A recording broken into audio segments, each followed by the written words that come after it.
Friends இன்றைக்கி நம்ம பார்க்க போகிற ரெசிபி என்ன பார்த்தீங்கன்னா ஸ்பைசி பன்னீர் மசாலா தான். ரொம்ப டிஃப்ரெண்ட்டாகவும் ஈஸியாகவும் டக்குன்னு செய்யலாம். இன்றைக்கி நான் சப்பாத்தியோடு செய்கிறேன். இது சப்பாத்தி, நான், ரோட்டி, பரோட்டா எல்லாத்துக்குமே ரொம்ப மேட்சிங்காக இருக்கும். வாங்க எப்படி செய்யலான்னு பார்க்கலாம்.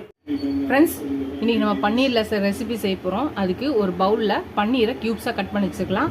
1/2 spoon salt, 1/2 spoon red chilli powder, இது நல்லா மிக்ஸ் பண்ணி எடுத்து வச்சுக்கலாம். எல்லாத்தையும் நல்லா மிக்ஸ் பண்ணி எடுத்து வச்சாச்சு. கொஞ்சோண்டு எண்ணெய் ஊற்றிக்கலாம்.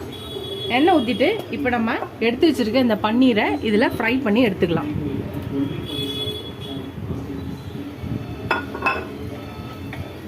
இதை நல்லா ஃப்ரை பண்ணிக்கலாம். இது ஃப்ரை ஆகிறதுக்குள்ளே ஒரு மிக்ஸி ஜார் எடுத்துக்கலாம். ஒரு கை கொத்தமல்லி எடுத்துக்கலாம். ஒரு 2 பச்சை மிளகாய் எடுத்துக்கலாம். 1 ஸ்பூன் இஞ்சி பூண்டு பேஸ்ட்டு. இப்போ இது எல்லாத்தையும் நல்லா அரைச்சி எடுத்துகிட்டு வந்துடலாம். நம்ம அரைச்சி வச்சாச்சு. பன்னீரும் ஃப்ரை பண்ணி எடுத்து வச்சாச்சு.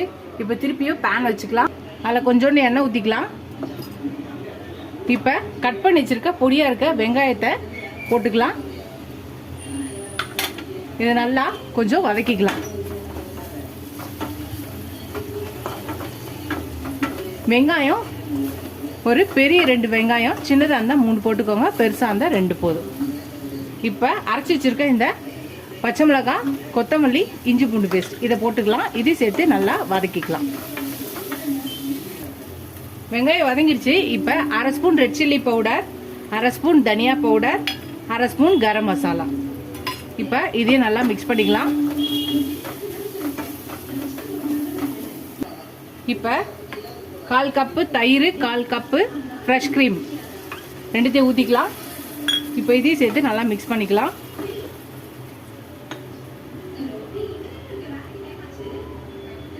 அரை ஸ்பூன் வந்து சால்ட் போட்டுக்கலாம். இப்போ இதையும் சேர்த்து நல்லா மிக்ஸ் பண்ணிக்கலாம். எல்லாம் நல்லா மிக்ஸ் ஆகிடுச்சு. இப்போ நம்ம ஃப்ரை பண்ணி வச்சுருக்க இந்த பன்னீர் க்யூப்ஸை போட்டுடலாம்.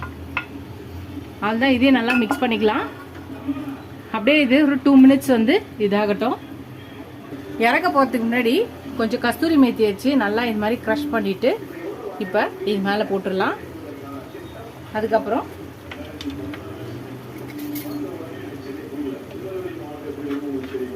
ஒரு ஸ்பூன் நெய் போட்டுக்கலாம். அவ்வளோதான். இதை நல்லா கலக்கிட்டு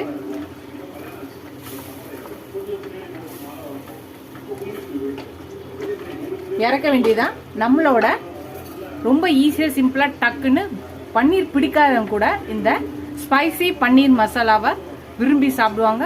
ஒரு வாட்டி ட்ரை பண்ணிட்டீங்கன்னா அப்பப்போ நீங்கள் இதே ரெசிபி ட்ரை பண்ணுவீங்க. ரொம்ப ஈஸி சிம்பிளான ரெசிபி, ட்ரை பண்ணி பாருங்கள். இது சப்பாத்தி, பரோட்டா, நான் எல்லாத்துக்குமே ரொம்ப நல்ல காம்பினேஷனாக இருக்கும்.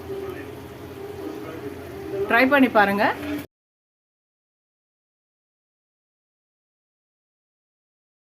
ஃப்ரெண்ட்ஸ் நம்ம ரெடி பண்ணியிருக்க ஸ்பைசி பன்னீர் மசாலா ரெடி ஆயிடுச்சு. இதை நான் இன்றைக்கி சப்பாத்தியோடு சர்வ் பண்ணுறேன். இன்றைக்கி நான் சப்பாத்தியோடு தான் சர்வ் பண்ணியிருக்கேன். ஸ்பைசி பன்னீர் மசாலா ரொம்ப ஈஸியாகவும் சிம்பிளாகவும் டக்குன்னு குயிக்காக இருக்கும்.